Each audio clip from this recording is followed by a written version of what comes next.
एक भी मस्जिद की एक ईंट को कोई गिरा नहीं पाएगा वर्णवादी और मनुवादी मानसिकता के लोग। इनका इलाज ये बहुसंख्यक समाज, हिंदू समाज ही करेगा। और मुसलमानों को इसमें भयभीत होने की जरूरत नहीं है, मगर शांति का दान देना होगा मुसलमान समाज को। किसी भी वजह से झगड़ा ना हो, इसको निपटाने के लिए 91 में कानून बनाया था। उस 91 के कानून की तौहीन इस देश की सुप्रीम कोर्ट ने की थी। और जो कॉन्स्टिट्यूशनल फैसला दिया राम मंदिर के चक्कर में, वो राम मंदिर कहीं और बन सकता था, 100-200 एकड़ में बन सकता था, उसी जगह पे बनेगा। ये कुछ लोगों की अपनी मानसिकता हो सकती है, ये देश की मानसिकता नहीं थी। और देश के पास कोई सबूत नहीं है कि राम वहीं पैदा हुआ था। देश के पास कोई सबूत नहीं है। सुप्रीम कोर्ट ने भी मना कर दिया कि कोई नीचे मंदिर मिला था। जब ये चीज़ें नहीं हुई, सुप्रीम कोर्ट ने ये भी कह दिया था मस्जिद का तोड़ना आपराधिक काम था। फिर भी उन 5 जजों ने ये बेवकूफ़ी क्यों करी इस देश के अंदर, ये काले इतिहास में लिखा जाएगा। और मैं आज आप सबको बताना चाहता हूँ, देश का बहुजन समाज से इससे कोई लेना देना नहीं।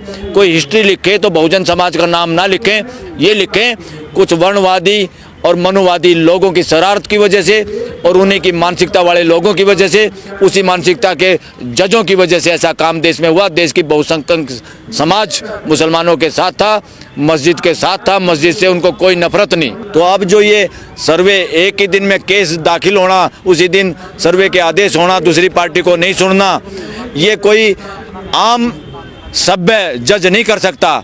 ये कोई प्रेशर में किया है या उस मानसिकता का जज है, वरना कोर्ट ऐसा काम ही नहीं कर सकती जिसमें इतना सेंसिटिव मामला हो।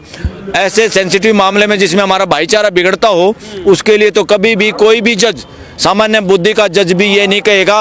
वो सोचेगा चलो कानून अगर कहता है मेरे को तो मैं बेशक सर्वे के लिए आदेश दे दूं, मगर दूसरी पार्टी को सुनना उसकी ड्यूटी थी, उसको सुनना चाहिए था। एक्स पार्टी वो आदेश दे सकता है उस हालात में जब इमरजेंसी हो। वहाँ पे तुरंत कोई मंदिर बन रहा था क्या, मस्जिद बन रही थी क्या, तो उसको ये आदेश देना ही नहीं चाहिए था कोर्ट को। कोर्ट ने गलत काम किया है।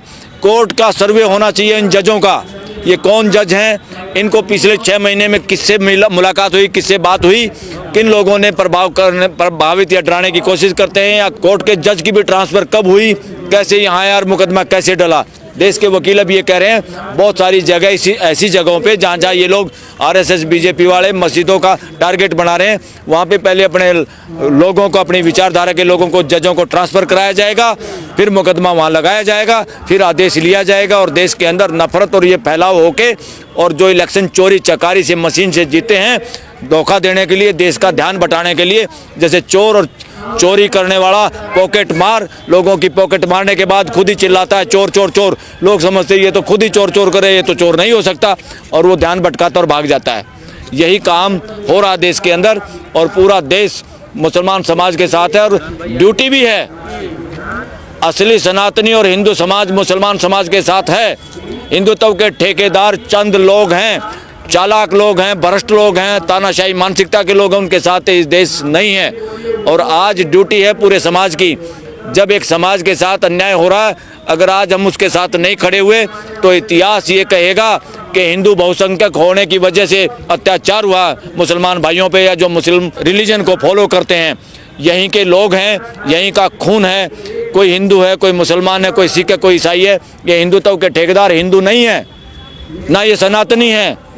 ये हिंदू धर्म पे कब्जा करने वाले साजिशकर्ताओं की टीम है, और ये बहकाने में, फुसलाने में सफल हुए हैं। देश को दोबारा जागना होगा, और इस देश के अंदर जो कानून है 91 का, प्लेस ऑफ वर्शिप एक्ट, उसकी वजह से कोई भी सर्वे फ्यूचर में इस देश में ना हो। सुप्रीम कोर्ट को तुरंत इस पर कार्रवाई करनी चाहिए। सुप्रीम कोर्ट को इंतजार नहीं करना चाहिए कि लोग आएंगे गिड़गिड़ाएंगे जब तुम करोगे। सुप्रीम कोर्ट की ड्यूटी है, मर्जी नहीं है, किसी के बाप की नहीं है सुप्रीम कोर्ट। सुप्रीम कोर्ट जजों की नहीं है, सुप्रीम कोर्ट वकीलों की नहीं है। सुप्रीम कोर्ट इस देश की है और संविधान के हिसाब से काम करने के लिए है। तो सुप्रीम कोर्ट फेल होगी, सुप्रीम कोर्ट का भी नाम काले इतिहास में लिखा जाएगा। और देश ये नहीं चाहता, देश खुद खड़ा हो जाएगा सुप्रीम कोर्ट के लिए भी, अगर सुप्रीम कोर्ट समय पे काम नहीं करेगी तो। सर, संभल में 5 लोगों की मौत हो गई, और उसके बाद हम देख रहे हैं कि देश की अदालतें जो वो फिर इन मुद्दों को जो है वो बढ़ावा दे रही हैं। हाँ, ये गलत है, इसीलिए तो संदेह के घेरे में देश में सर्वे करना होगा कौन वर्णवादी या मनुवादी मानसिकता के जज भरे हुए हैं इस देश के अंदर। और सुप्रीम कोर्ट पर, हाई कोर्टों पे कब्जा है मनुवादी वर्णवादी जजों का। अब इसमें कोई गुरेज नहीं, इफ एंड बट नहीं, शर्माने की जरूरत नहीं, ये स्पष्ट है। इसी वजह से ये हो रहा है। इसी वजह से जो देश के महत्वपूर्ण मामले हैं, मशीन का मामला भी, सुप्रीम कोर्ट उसमें बड़ी आसानी से उनको केसों को निपटा देती है और देश में शंका बढ़ती जा रही है, विश्वास बढ़ता जा रहा है। सुप्रीम कोर्ट की ड्यूटी है संविधान पे भरोसा रहे, सुप्रीम कोर्ट पे भरोसा रहे, ये ड्यूटी है, सुप्रीम कोर्ट की मर्जी नहीं है। कुछ लोग कह रहे हैं सोशल मीडिया पर कि पूरे देश को मणिपुर बनाने की साजिश रची जा रही है। बिल्कुल सही कह रहे हो आप, बिल्कुल। मणिपुर के साथ ये अन्याय किया है। मणिपुर की साजिश में बीजेपी आरएसएस शामिल है, इसलिए प्राइम मिनिस्टर वहाँ जा नहीं पाया। इस देश में सरकार नहीं है, इस देश में व्यवस्था है संविधान के तहत। इस देश का संविधान किसी को सरकार गुंडा बादशाह नहीं बनाता। ये बादशाहों का जमाना नहीं है, राजशाही का, ना तानाशाही का, ना व्यक्तिवाद का। हमारे देश का प्राइम मिनिस्टर व्यक्तिवाद मानसिकता से ग्रसित है। हर जगह अपने सारे पेट्रोल पंपों पे फोटो अपने लगवाए बैठे हैं। बहुत सारे पॉलिटिशियन दूसरी पार्टियों में भी व्यक्तिवाद मानसिकता के से बीमार हैं। तानाशाही और राजशाही की मानसिकता उनका पीछा नहीं छोड़ रही। क्या लगता है संभल की जो जामा मस्जिद है उसका भी हाल बाबरी मस्जिद जैसा होगा क्या? नहीं, कुछ नहीं होगा। मुझे तो विश्वास है ये देश खड़ा होगा। एक भी मस्जिद की एक ईंट को कोई गिरा नहीं पाएगा। वर्णवादी और मनुवादी मानसिकता के लोग, इनका इलाज ये बहुसंख्यक समाज, हिंदू समाज ही करेगा। और मुसलमानों को इसमें भयभीत होने की जरूरत नहीं है, मगर शांति का दान देना होगा मुसलमान समाज को। क्योंकि आप लोग थोड़ा सा भी कुछ बहाना दोगे, ये लोग 5 की बजाय 5000 लोगों को मारने में गुरेज नहीं करेंगे। इसलिए ऐसे मानसिकता के लोगों से बचना है, इनका इलाज करना है। क्योंकि लोग भी आदमखोर शेर का इलाज भी लोग बड़ी आसानी से, समझदारी से जाल बिछा के करते हैं। इसलिए पूरे समाज को आज के दिन जो हालात हैं, देश की डेमोक्रेसी पे कब्जा है, देश की मशीनों के जरिए लोकतंत्र की हत्या है।